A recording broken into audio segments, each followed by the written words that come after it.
이 말을 믿으십니까? Man's extremity is God's opportunity 라고 하는 말이요. 인간의 끝은 하나님의 시작이라는 말입니다. 이 말은 인류 모든 역사나 성경의 역사, 저와 여러분의 개인의 역사를 통틀어서 하나님의 변하지 않는 구원의 과정인 것입니다. 이 믿음을 가지면 절대로 믿음 생활이 흔들리지 않습니다. 그런데 혹시 인간은 끝나면 끝나는 거야 라고 생각하면서 살지는 않으십니까? 내 생각으로 이거는 이제 다 틀렸어. 그런 생각으로 혹시 어떤 고난의 순간을 맞이하셨는지요? 그렇다면 우리가 믿는 하나님은 도대체 어디에 계시는 겁니까? 너무 우리의 생각으로 하나님의 사역을 해석하고 살아왔는지는 않았는지, 내가 끝났다고 생각하면 하나님의 사역도 끝난 것인지 한번 생각해 볼 필요가 있습니다. 너무 우리의 능동적인 생각, 행동만을 믿는 것은 아닌지 한번 고려해야 할 것입니다. 성도 여러분, 신앙생활은 능동태가 아니라 수동태인 것입니다. 하나님께 이끌려가는 것입니다. 하나님의 뜻에 따라 수동적으로 따르기 위한 능동적 자세만 있을 뿐입니다.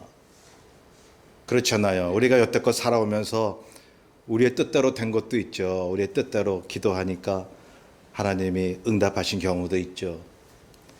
그런데 우리의 인생을 펼쳐놓고 보면 과연 우리의 뜻대로만 됐던가요? 뭔가 내가 원하지 않았던 길, 내가 바라지 않았던 사건, 그러한 경우가 더 많이 있지 않았나요? 거의 우리의 삶의 모든 상황은 되어져 가는 것입니다. 그러니 신앙생활을 마치 내 믿음으로, 내 기도로, 내 의지로 헤쳐나갈 것이냐, 그렇게 생각하면 안 된다는 것입니다. 그러기에 하나님의 뜻에 맡겨야 하는 것입니다. 모든 것이 하나님이 하시는 것이 아닙니까? 인간의 끝도 하나님이 하시는 것입니다. 새로운 창조의 사역을 위해서요.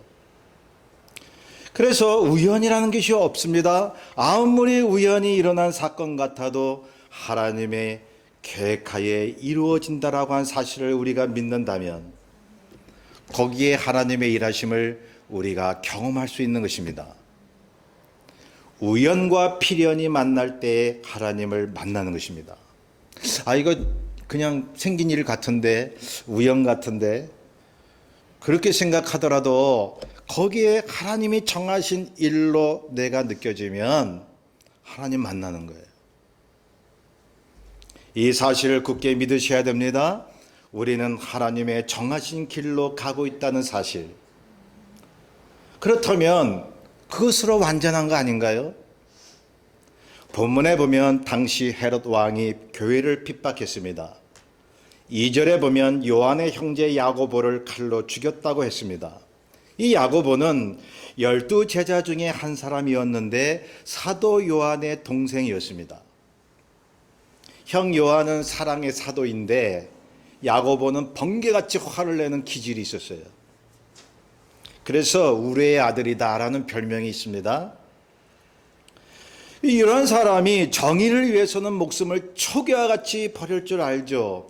그래서 제자 중에서 제일 먼저 순교를 합니다. 제자가 된 다음에 얼마 살지 못한 거예요. 주의 사역을 그렇게 오래 못한 거예요. 그러니 얼마나 억울합니까? 이것도 하나님이 정하신 거 아닌가요? 믿음 생활을 짧게 하고 오래 하는 것도 주님이 정하시는 것입니다. 이것이 하나님이 정하신 궤도로 가는 수동적인 삶이 아닌가요? 그렇게 짧게 살았던 야고보는요, 나름대로 하나님의 영광을 위해서 살았던 거예요. 짧고 굵게. 짧게 사는 것도 하나님이 정하신 거예요. 오래 사는 것도 하나님이 정하신 거고요. 우리 마음대로 됩니까? 하나님이 우리를 이끌어가는 거예요. 수동적인 신앙생활입니다. 자, 여기 베드로를 보세요. 제자로서 사역 활동을 30년 이상 하였습니다. 많이 했죠. 베드로는 헤롯 왕의 박해 속에 야고보는 즉시로 순교했지만 베드로는 아직 그때가 아닙니다. 아무리 주변의 위협과 사망의 골짜기를 지날지라도 하나님의 때가 아니면 어느 누구도 베드로를 해할 수 없습니다. 하나님의 때가 아닌데요. 많은 사람이 예수님 잡으려고 했죠. 하나님의 때가 아니어서 누구도 예수님을 터치를 못합니다. 하나님의 때. 그걸 많이 강조합니다. 저는 하나님의 시기와 때가 있다는 거죠. 자, 하나님의 놀라운 역사를 베푸시려고 베드로에게 복선을 까시는데 어떻게 해요? 베드로는 잡혀서 옥에 갇힙니다. 군인 넷씩 네 떼가 그 옥을 지키고 있다고 4절에 말씀하고 있습니다. 16명이 베드로가 도망 못 가게 거기를 철창 밖에서 지키고 있다는 거죠. 그런데요, 베드로가 혼자가 아니었습니다. 교회가 기도하고 있습니다. 12절에 보면 마가라 하는 요한의 어머니 마리아의 집이라고 말씀하고 있습니다. 마가복음을 쓴 그 마가예요. 전에 마가 다락방에서 오순절 성령 강림의 역사가 있었습니다. 바로 그 장소입니다. 예루살렘 교회의 중심지였습니다. 거기서 갇힌 베드로를 위하여 교인들이 기도하고 있습니다. 함께 오순절에 성령 충만 받았던 사람들이 베드로가 옥에 갇혔다는 말을 듣고 기도하는 거예요. 5절에 교회는 그를 위하여 간절히 하나님께 기도하더라. 성도 여러분, 교회의 사명 중에 하나가 뭘까요? 기도하는 것입니다. 선교사를 위해서, 가난한 자들을 위해서, 병든 자를 위해서 기도하는 것입니다. 그러면 하나님이 교회의 목소리를 들어주시는 것입니다. 그러니 교회로부터 듣고 교회에게 말하십시오. 여러분, 개인적으로 예수의 이름으로 하나님을 독대할 수 있어요. 그러나 하나님이 왜 교회를 세우셨습니까? 모이라고 세우셨습니다. 함께 짐을 지라고 세우셨습니다. 함께 한마음으로 기도하라고 세우셨습니다. 마태복음 16장 18절에 보면 주님께서 베드로에게 말씀하셨습니다. 내 교회를 세우리니 음부의 권세가 이기지 못하리라. 네가 땅에서 무엇이든지 매면 하늘에서도 매일 것이요 네가 땅에서 무엇이든지 풀면 하늘에서도 풀리리라. 교회 이름으로 매면 하늘에서도 매이고 교회 이름으로 땅에서 풀면 하늘에서도 풀리라. 주님께서 교회를 세우신 것은 이 땅의 믿음의 공동체가 하늘과 직접적으로 연결시키기 위함인 것입니다. 그래서 교회가 구하는 대로 하늘의 보좌가 움직이는 것입니다. 구약 시대부터요, 그 교회 모형이 있었죠. 출애굽 사건이라든가 또한 이스라엘 백성들의 기도를 통해서 교회의 모습들 함께 모여서 기도할 때에 하나님이 어떤 역사를 베푸셨는가를 성경은 증거합니다. 사무엘상 7장에 보면 이스라엘의 중심지 미스바에서 사무엘이 백성을 불러 모읍니다. 5절에 사무엘이 말합니다. 온 이스라엘은 미스바로 모이라. 내가 너희를 위하여 여호와께 기도하리라 하였더니 이스라엘의 온 백성이 함께 모여서 기도합니다. 그랬더니요, 쳐들어온 블레셋 군대를 하나님이 물리쳐 주었어요. 그리고 승리한 지역에 돌을 세우고 이름하여 에벤에셀이라 하였으니 도움의 돌이다라는 뜻입니다. 또 보세요. 역대하 20장에 보니까 유다의 수많은 적군들이 쳐들어왔는데 유다 백성이 하나님의 선지자를 신뢰합니다. 모여서 성가대 찬양을 합니다. 교회가 성가대 찬양하잖아요. 역대하 20장에 보니까 거기서도 성가대를 조직해요. 예복을 입히고 하나님을 찬양해요. 적군이 막 쳐들어오는데 교회의 모습으로, 교회의 이름으로, 기독론적으로 해석하면 예수 그리스도의 이름으로 하나님 앞에 찬양하는 모습을 보였더니 하나님이 적들을 패배시켜 주셨습니다. 교회의 힘, 기도의 힘인 것입니다. 구약의 이스라엘 백성들이 교회의 모형이었습니다. 성도 여러분, 하나님께서는 개인의 기도도 들어주시지만 특히 믿는 자들의 공동체인 교회를 통해서 응답해 주십니다. 그러니 문제가 있거들랑 교회에 말하세요. 혹시 교회가 알까봐 쉬쉬한 적이 있습니까? 물론 그럴 수도 있죠. 하지만 짐을 같이 지라고 말씀하지 않습니까? 마음의 짐, 여러 가지 삶의 짐을 교회에 말하고 교회로 하여금 같이 기도하게 한다면 하나님께서 속히 응답해 주시지 않을까요? 그래서 우리가 교회 생활하는 거예요. 혼자 기도하고 혼자 말씀 보고 하려면 왜 교회 생활을 합니까? 자, 하나님의 응답은 말이죠. 기도하는 자나 기도 받는 자가 동일한 마음으로 서 있다면 기적의 응답이 속히 나타난다는 것을 성경은 보여주고 있습니다. 베드로가 옥에 갇혔죠. 교회가 그를 위해 기도하죠. 그런데 여기 베드로의 모습을 보니까요. 6절에 보면 베드로가 두 쇠사슬에 매여 누워 자고 있다고 말씀하고 있습니다. 저는 이 베드로의 모습을 보면서 이 생각이 납니다.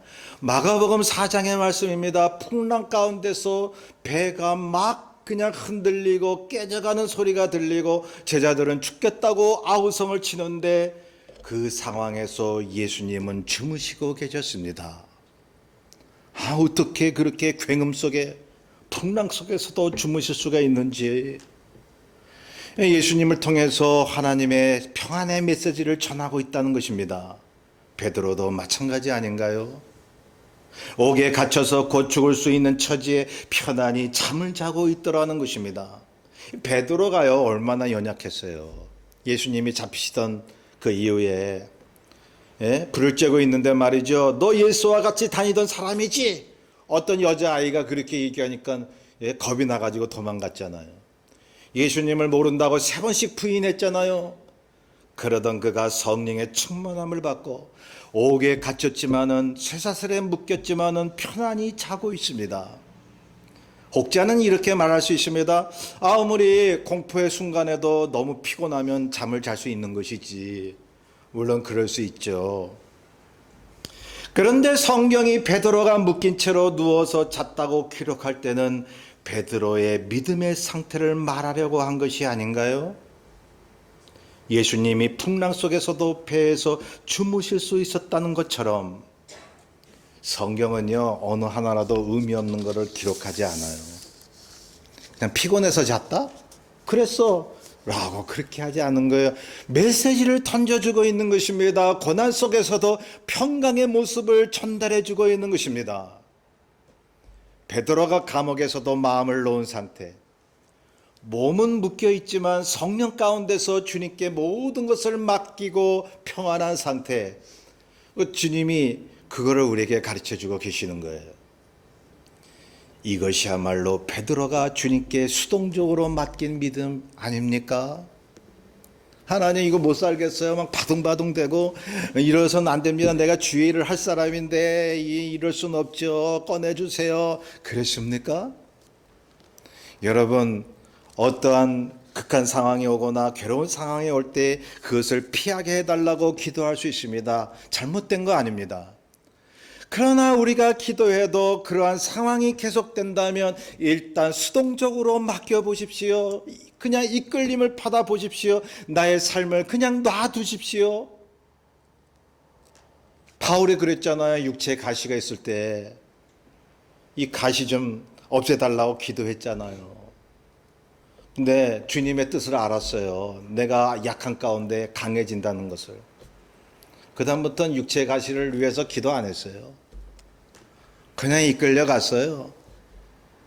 고난이 왔지만은 그러나 긍정적으로 해석을 합니다. 굳이 피하려고 하지 않습니다.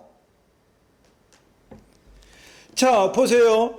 감옥에 있었던 바울과 실라도 그러했으며 돌에 맞는 스데반도 그러했습니다. 몸은 괴로운데 평안한 상태. 그래서 그 몸의 괴로움도 가볍게 느껴지는 상태죠. 거듭 말씀드립니다. 우리의 삶 가운데 갖가지 어려운 상황이 오거들랑 그냥 수동적으로 주님께 맡기십시오. 필요해서 하나님이 주신 상황이에요. 굳이 왜 피해요? 그 고난을 피할 수 없다면, 내가 기도해도 좀처럼 하나님께서 그 짐을 벗어주지 않는다면 감사하세요.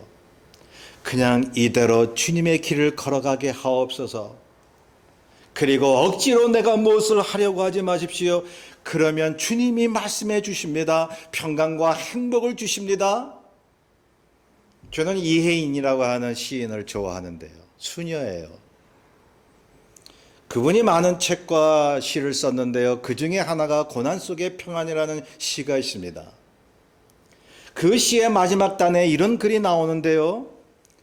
차라리 남들 보기에는 괴로워 보여도 마음 깊은 곳에서 우러나오는 기쁨으로 하나님께 감사하며 기도할 수 있는 삶, 그게 더 행복한 삶이라고 생각해요.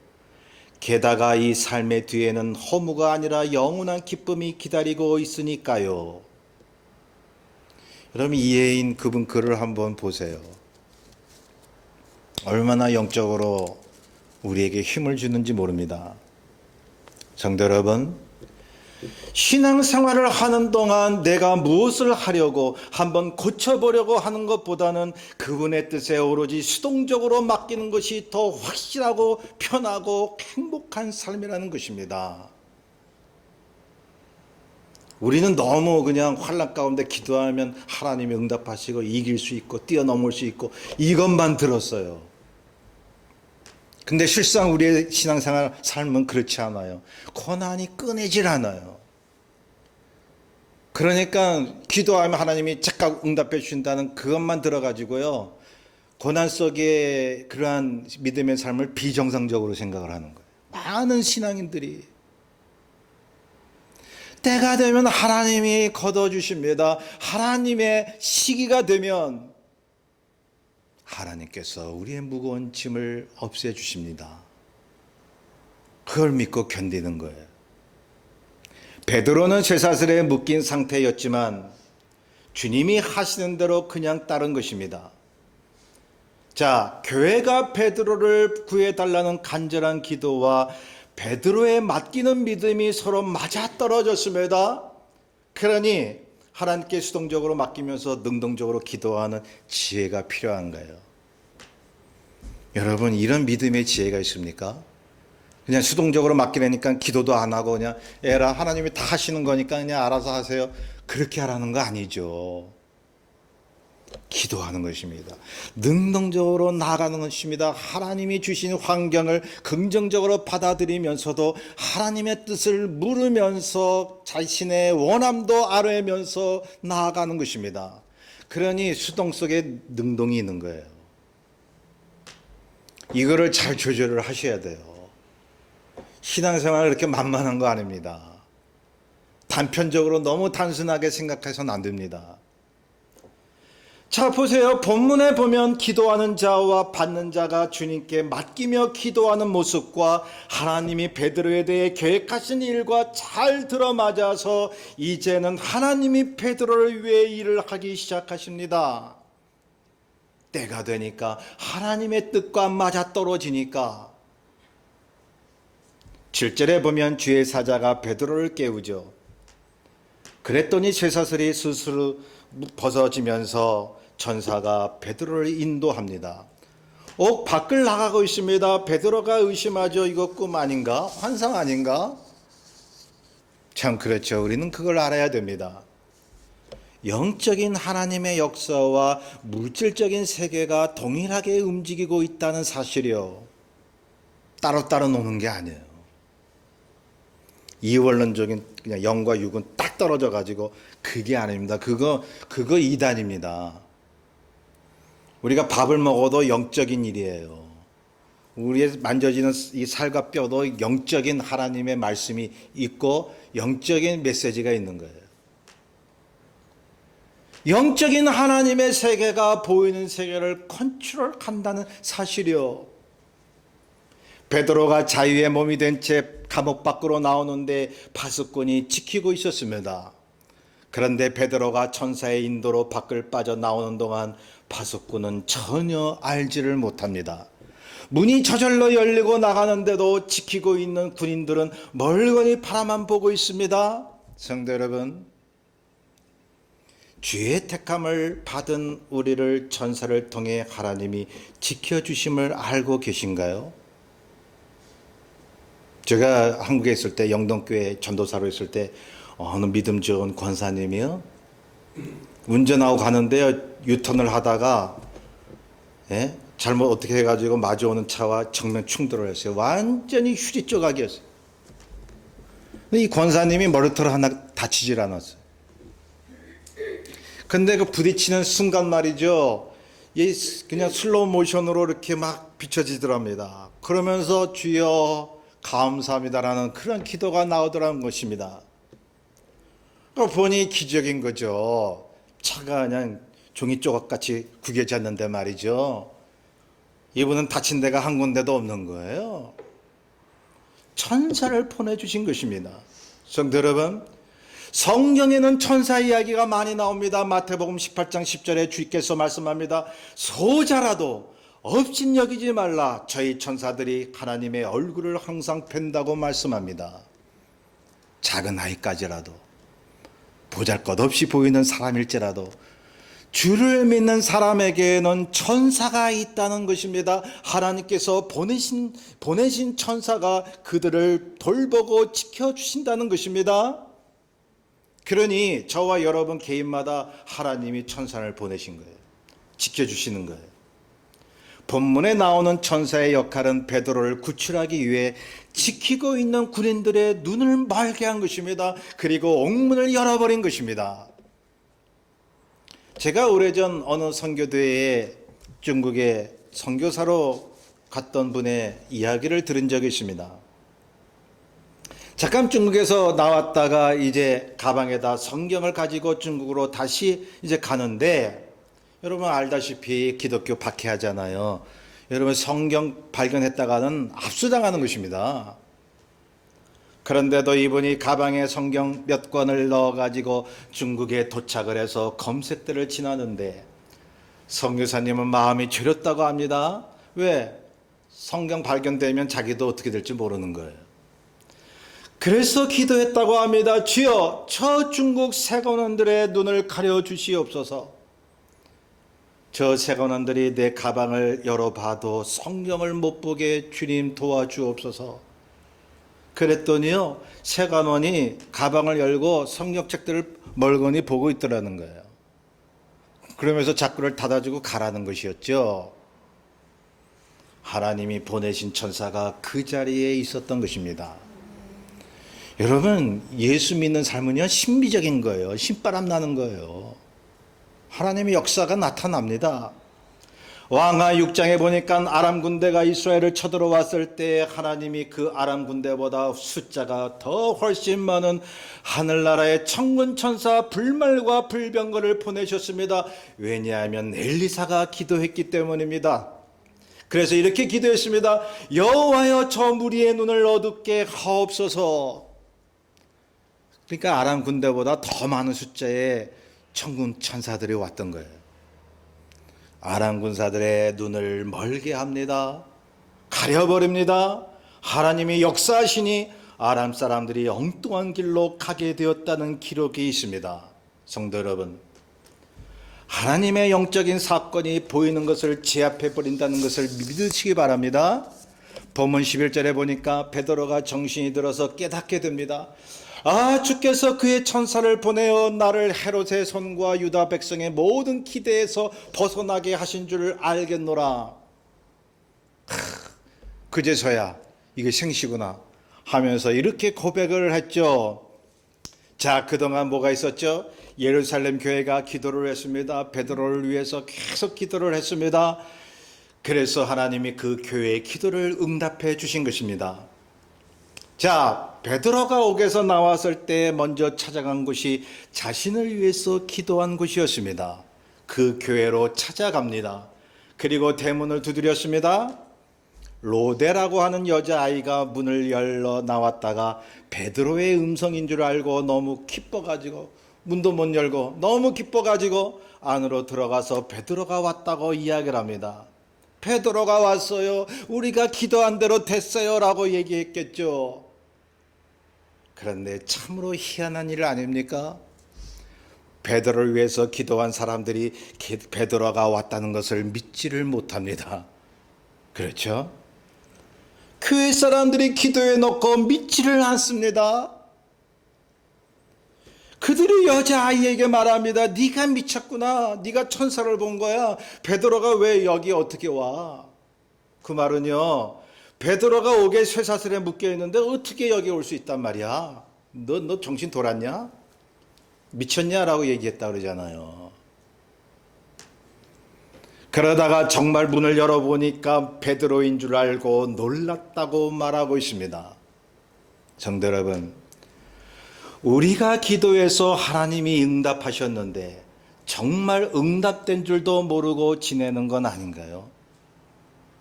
여러분이 여태까지 기도해 왔던 거 응답 안 된 것도 있겠지만 이미 응답하셨는데 너 그걸로 됐어라고 얘기를 하셨는데 아직도 응답이 안 온 것처럼 계속 기도하고 있지는 않나요? 여러분, 우리 신앙인들은요, 무조건 믿습니다가 아니에요. 생각해야 돼요. 사고해야 돼요. 지혜를 달라고, 깊은 성령의 그러한 인사이트를 달라고 기도해야 됩니다. 어떤 분은 하나님이 응답하신 것이 눈에 보이는데도 믿지를 못합니다. 이 교회를 보세요. 베드로를 위해 기도했습니다. 믿음으로 기도했을 것입니다. 믿음이 아예 없었으면 기도했을까요? 믿음이 있으니까 기도했죠. 우리는 믿음으로 기도합니다. 본문처럼 하나님께 간절한 마음으로 기도합니다. 그 간절한 기도를 하나님께서 응답해 주시는데, 그런데요, 믿음으로 기도했는데 응답이 될 것을 믿지 않는다니요. 왜 그럴까요? 여러 가지 이유가 있습니다. 그 중에서 큰 이유가 있습니다. 믿음으로 기도하는데 어떤 분이 그런 사람이 있어요. 기도는 하는데 상식적으로 될 것 같은 것은 응답하심을 믿어요. 그것은 그렇게 저렇게 뭐 될 수 있을 것 같아. 뭐 기도 굳이 안 해도 그냥 그건 될 것 같아. 그런데 기도해야지 뭐 이럴 수 있다는 거예요. 그러다가 되면은 뭐 우연이겠지라고 생각을 한다는 거죠. 그런데요, 기도를 해도 이거는 하나님의 기적이 아니면 일어날 수 없어. 그런데 기적이 있을까? 정말 상식적으로는 될 것 같지 않은 그러한 것은 믿지를 못하는 경우요. 근데 왜 기도하죠? 될 것 같지 않은 생각을 하는데요. 될 일은 되고 안 될 일은 안 될 텐데 왜 기도할까요? 안 될 일 같으면 차라리 기도하지 말죠. 그죠? 저는 이런 생각을 합니다. 본문의 이 교회가 처음에는 기적을 믿으며 기도를 했을 것입니다. 그런데 시간이 지나갑니다. 빨리 베드로가 구출되지 않습니다. 사람의 마음이 언제나 변해요. 믿음도 변합니다. 늘 목사님들이나 성도들이 하는 말이 그래요. 믿음은 하루라고요. 하루면 잘 가도 오래 가는 거예요. 믿음을 가지면 1시간만 가는 사람이 있어요. 믿음을 충만히 갖고 기도했다가도 사람의 마음이 조석으로 변합니다. 믿음이 변한 것입니다. 처음에는 믿음이 충만해서 하나님이 무엇이든지 다 이루실 것 같은 그러한 믿음이 있었지만 기도한 후에는 자신의 생각으로 지배당해 버리는 것입니다. 세상 걱정, 이걸 내가 내 손으로 어떻게 할까? 기도는 해도 마음에 자기가 하려고 하는 거예요. 해서 염려하고 사는 거죠. 그러니 하나님께서 어느 시기에 때에 하나님이 응답하셔도 모르고 있더라는 것입니다. 알고 있어도 우연이겠지. 혹시 그런 경우 있나요? 성도 여러분, 그런데요, 중요한 것은 이것입니다. 이 교회가 하나님의 응답을 의심했지만 기도했다는 것입니다. 그리스도의 복음을 위해, 베드로를 위해 교회의 이름으로 하나님 앞에 간구했다는 것입니다. 하나님은 천사를 통해 베드로를 감옥에서 꺼내주신 것입니다. 아무리 교회가 많이 부족하고 힘이 없어도요, 기도하는 교회는 하나님이 들어주셔요. 두 사람만 모이면 교회인 거예요. 여러분, 한 사람이 천을 쫓고 만을 쫓는다고 성경이 약속하고 있습니다. 숫자대로 하나님께서 응답하시겠습니까? 교회가 아무리 믿음이 때로는 부족하고 약해도 기도하는 교회는 하나님의 응답을 받게 되어 있습니다. 그러니 개인적으로만 기도하지 마세요. 교회에 말하세요. 교회와 함께 기도하십시오. 가망이 없는 상황에도 주님이 일하기 시작하시는 것입니다. 이 믿음으로 우리 교회가 함께 기도하여 더욱 강해지는 그러한 신앙의 공동체가 되시기를 주의 이름으로 축원합니다. 우리의 뜻을 잘 생각하면서 419장 함께 찬송합니다. 419장.